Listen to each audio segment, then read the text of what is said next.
अस्सलाम वालेकुम रहमतुल्लाहि व बरकातुहू। आज का हमारा टॉपिक है इलेक्ट्रिक फ्लक्स। इलेक्ट्रिक फ्लक्स होता क्या है? हमने इलेक्ट्रिक फील्ड लाइंस का तो पढ़ लिया हुआ था कि जब कोई चार्ज पार्टिकल अपने गिर्द फील्ड पैदा करता है तो हम उसको मालूम करने के लिए कोई दूसरा चार्ज पार्टिकल उसके पास लेकर आते हैं। ठीक है, जब वो उसके पास आता है तो वो क्या होता है कि या वो उसको अट्रैक्ट करता है, या फोर्स ऑफ अट्रैक्शन लगती है उस पर, या फोर्स ऑफ रिपल्शन। जब वो अट्रैक्ट करता है तो क्या है कि ये नेगेटिव चार्ज होगा। जब नेगेटिव चार्ज होगा, नेगेटिव, तो ये अपनी तरफ अट्रैक्ट करेगा तो मैं नंबर ऑफ फील्ड लाइंस को इनवर्ट शो करूँगी। जब ये उसको रिपेल करेगा तब ये पॉजिटिव चार्ज होगा तो मैं नंबर ऑफ फील्ड लाइंस को ऐसे शो करूँगी। ठीक है, ये थी इलेक्ट्रिक फील्ड लाइंस, या इनको line of force, field force भी बोला जाता था, इलेक्ट्रिक लाइन ऑफ फोर्स भी बोला जाता था। अब अगर ये मेरे पास फील्ड लाइंस ये पास हो रही हैं, ठीक है, मतलब कि ये मेरे पास फील्ड लाइंस ऐसे आ रही हैं, ये पास होकर गुजर रही हैं। अब मैं इनके रिश्ते में कोई एरिया रख देती हूँ। जैसे ये मेरे पास फील्ड लाइंस हैं, मैंने इसके रिश्ते में ये पेंसिल रख दी, तो क्या होगा, नंबर ऑफ फील्ड लाइन इसमें से पास होनी शुरू हो जाएंगी, कि इस एरिया में से पास होनी शुरू हो जाएंगी, तो ये कहलाएगा फ्लक्स।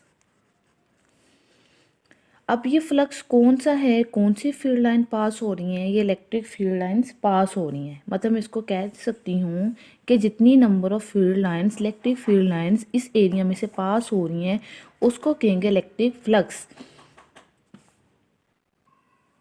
इसकी मैं डेफिनेशन अगर लिखूं, total number of electric field lines, electric field lines या इलेक्ट्रिक लाइंस, फील्ड लाइंस नहीं, इलेक्ट्रिक लाइंस ऑफ फोर्स,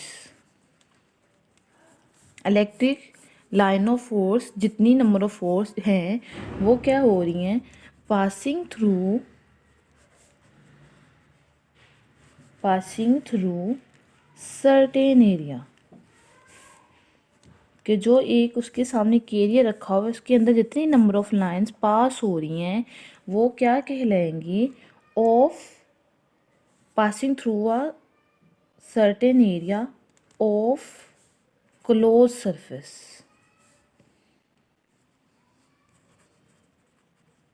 के क्लोज सरफेस लिया हुआ है, पहले हमने एफएससी लेवल में पढ़ा था कि कोई भी सरफेस में उसके पास रख देती थी। अब मैं यहाँ पे बात कर रही हूँ क्लोज सरफेस की। ठीक है, close surface is called electric flux.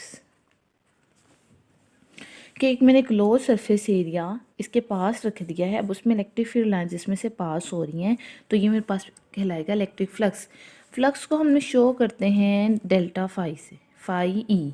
ठीक है, फाई ई या डेल ई या फाई, तो ये मेरे पास है, इसको मैं कहूँगी कि ये इलेक्ट्रिक फील्ड लाइन पास हो रही हैं एक एरिया से। हमने ये एफएससी में पढ़ा था। अब मैं अगर बात करती हूँ यहाँ पे कि ये मेरे पास क्लोज सरफेस एरिया ये है, एक पूरा एक स्फीयर है। ठीक है, टोटल इसकी सरफेस है एस, टोटल एरिया है ए। अब मैं क्या करूँगी कि इसके जो ये पूरा सरफेस है इसको मैं छोटे छोटे हिस्सों में काट दूँगी। अगर मैं वैल्यू मालूम करूँगी इसकी, ये मेरे पास है area, small area D A, ये भी डी ए, ये भी डी ए, ये भी डी ए। अब इसके अंदर एक चार्ज पार्टिकल मैंने यहाँ पे रख दिया ये, तो इस क्लोज सरफेस से जो इलेक्ट्रिक फील्ड ऑफ लाइंस हैं वो बाहर की तरफ निकल रही होंगी। पॉजिटिव चार्ज है तो ये बाहर की तरफ निकल रही होंगी, उसकी इलेक्ट्रिक फील्ड की डायरेक्शन बाहर की तरफ है। ठीक है, अब ये क्लोज सरफेस है, क्लोज सरफेस में अगर ई की डायरेक्शन की बात करती हूँ, सपोज ये मेरे पास है ई की डायरेक्शन जो बाहर की तरफ निकल रही है, इसके अंदर चार्ज इनक्लोज किया हुआ है। अब क्या है, अब ये देखो, ये वाले एरिया, ये डी एरिया से भी पास हुई हैं, इस एरिया से बाहर की तरफ निकली हैं। अगर मैं एरिया की डायरेक्शन निकालती हूँ तो इसकी डायरेक्शन मैं नॉर्मल से फाइंड आउट करती हूँ। जिस तरह कि ये मेरे पास एक एरिया है, इसकी डायरेक्शन कैसे है, अपवर्ड डाउनवर्ड, तो मैं क्या करूँगी यहाँ पे से एक नॉर्मल ड्रॉ करूँगी। वो नॉर्मल अगर ऊपर की तरफ है तो उसकी डायरेक्शन ऊपर है, अगर नीचे की तरफ है तो डायरेक्शन नीचे की तरफ है। यहाँ पे मैंने नॉर्मल ड्रॉ किया उसका डी का, वो इस तरफ था। ये एंगल बना रहा था थीटा, थीटा एंगल बना रहा था ये, ठीक है। तो मैं अगर अब ये स्मॉल एरिया है, स्मॉल मेरे पास ये इलेक्ट्रिक फील्ड इंटेंसिटी सेम है, स्मॉल एरिया में से गुजर रही है, तो मैं कहूँगी कि ये ई फील्ड किसी स्मॉल एरिया में से पास हो रही है, ठीक है। तो ये मेरे पास उस स्मॉल एरिया में से स्मॉल फ्लक्स होगा, तो ये मेरे पास होगा डेल्टा फाई ई।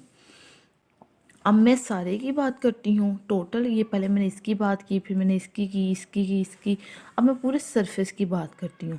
तो मैं सारे सरफेस के लिए मैं उसको इंटीग्रेट कर दूँगी, इंटीग्रेट, और यहाँ पे मैंने इंटीग्रेट किया और यहाँ पे मैंने सर्कल का निशान लगा दिया। क्यों? क्योंकि ये क्लोज सरफेस को शो करता है कि इंटीग्रेशन क्लोज सरफेस की है। तो ये मेरे पास बन जाएगा ई डॉट डी ए। तो ये मेरे पास बन जाएगा phi E is equal to integration किसकी, क्लोज सरफेस की, डी ए। तो ये मेरे पास बन जाएगा flux through a close surface, electric flux through a close surface is equal to ये ई डॉट ए। अब मैं बात करती हूँ कि कहाँ पे जो फ्लक्स है वो मैक्सिमम होगा, कहाँ पे फ्लक्स है वो मिनिमम होगा, किस जगह पे उसकी वैल्यू कम है, किस जगह पे उसकी वैल्यू ज़्यादा है। मैक्सिमम की बात करती हूँ, इसको खोलो, फॉर्मूला खोलो, ये बन जाएगा मेरे पास integral E D A cos of theta, dot product था कोस ऑफ थीटा। अगर मेरे पास इलेक्ट्रिक फील्ड लाइंस ये हैं, इसके आगे मैंने ऐसे एक सरफेस रख दी, ठीक है।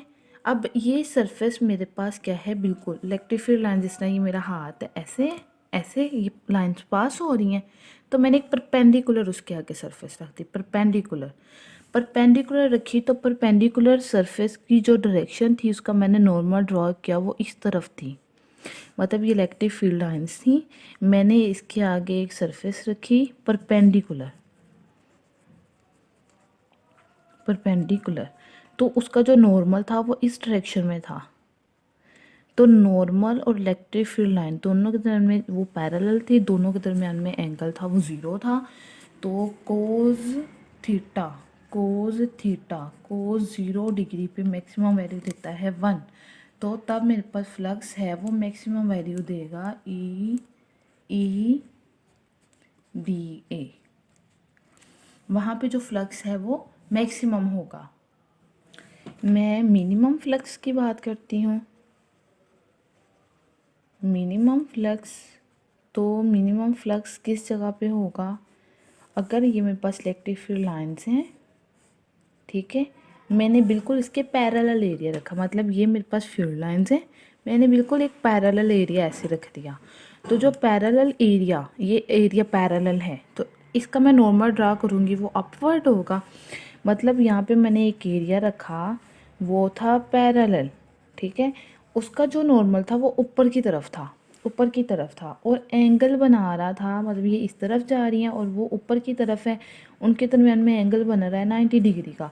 तो जब मैं फ्लक्स की वैल्यू पुट करती हूँ तो वो मेरे पास आ जाएगा ई डी ए कोस 90 डिग्री। तो कोस 90 डिग्री ज़ीरो होता है, 0 बाई समथिंग ज़ीरो, यहाँ पे फ्लक्स ज़ीरो हो जाएगा। अगर मैं एक एरिया है, ये इलेक्ट्रिक फील्ड लाइंस हैं, ठीक है, तो मैंने उनके सामने में एरिया ऐसे रखा कि वो कोई ना कोई एंगल बना रहा था, कोई ना कोई एंगल, ऐसे कोई ना कोई उनके दरमियान में एंगल बन रहा था। तब मेरे पास जो फ्लक्स था वो कोई एंगल देता था, कोई एंगल वैल्यू कोई भी हो सकती है, कोस ऑफ थीटा, जिस एंगल पे ये पड़ा है उस एंगल पे ये इसकी मैं ओरिएंटेशन को फाइंड आउट कर सकती हूँ।